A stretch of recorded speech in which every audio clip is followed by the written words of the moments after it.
বিশ্বকাপে নিখুঁত সূচনা করেছে বিশ্ব চ্যাম্পিয়ন আর্জেন্টিনা। প্রথম ম্যাচে ফিফা র্যাঙ্কিংয়ের ২৯ নম্বর দল আলজেরিয়াকে ৩-০ গোলে উড়িয়ে দেওয়া লিওনেল মেসির দল এবার মুখোমুখি হবে আরও কঠিন প্রতিপক্ষ অস্ট্রিয়ার বিপক্ষে।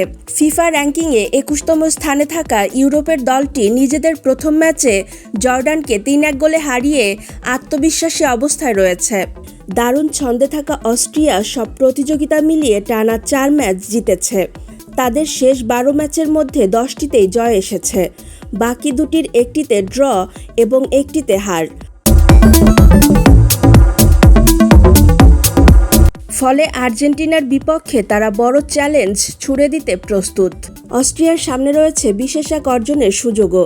আর্জেন্টিনাকে হারাতে পারলে ১৯৮২ সালের পর প্রথমবারের মতো বিশ্বকাপ অভিযান শুরু করবে টানা ২ জয় দিয়ে। সেই সঙ্গে নিশ্চিত হবে গ্রুপ সেরা হওয়ারও। অন্যদিকে আর্জেন্টিনা জয় পেলে এবং আলজেরিয়ার বিপক্ষে জর্ডান জয় না পেলে আলবিসেলেস্তারাও গ্রুপের শীর্ষস্থান নিশ্চিত করবে। সেক্ষেত্রে নকআউট পর্বে তারা মুখোমুখি হবে এইচ গ্রুপের রানার্স আপের, যেখানে রয়েছে স্পেন, কেপ ভার্দে, সৌদি আরব ও উরুগুয়ে।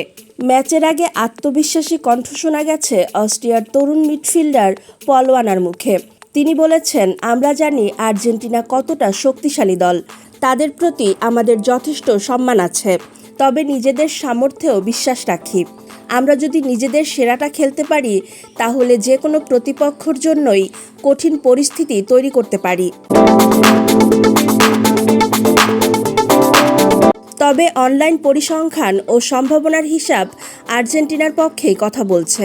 ম্যাচটিতে আর্জেন্টিনার জয়ের সম্ভাবনা ৬১.১%, ড্র হওয়ার সম্ভাবনা ২১.৯%, আর অস্ট্রিয়ার জয়ের সম্ভাবনা ধরা হয়েছে ১৭%।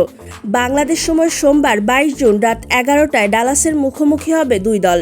কাগজে কলমে আর্জেন্টিনা স্পষ্ট ফেভারিট, তবে বিশ্বকাপের মঞ্চ যে চমকের জন্যই বিখ্যাত সেটি মনে করিয়ে দেয় গত আসরে সৌদি আরবের বিপক্ষে আর্জেন্টিনার সেই অপ্রত্যাশিত হার।